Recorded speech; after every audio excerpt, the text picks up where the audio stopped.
थांबा जरा. हा व्हिडिओ तुमच्यासाठीच दिसतोय हे योगायोग नाही. आज स्वामी तुम्हाला एक महत्वाचं संकेत देणार आहेत, ज्याचं उत्तर तुम्ही महिन्यांपासून शोधत आहात. ते उत्तर आज याच एका मिनिटात मिळणार आहे.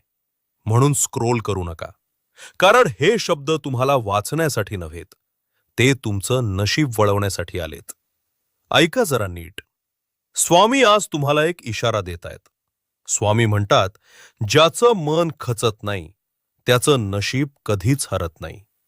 तुम्ही ज्या अडचणीतून जात आहात ती तुमची कमजोरी नाही, ती तुमची चाचणी आहे. कधी कधी जीवन अचानक भार टाकतं, कारण स्वामी तुमची क्षमता वाढवत असतात. ज्यांच्यावर मोठं देणं असतं त्यांच्यावरच मोठी परीक्षा येते. तुमच्या आयुष्यात आज जे लोक दूर गेले, ज्या संधी हातातून निसटल्या, ज्या गोष्टी तुकल्या, ते अपयश नाही दादा,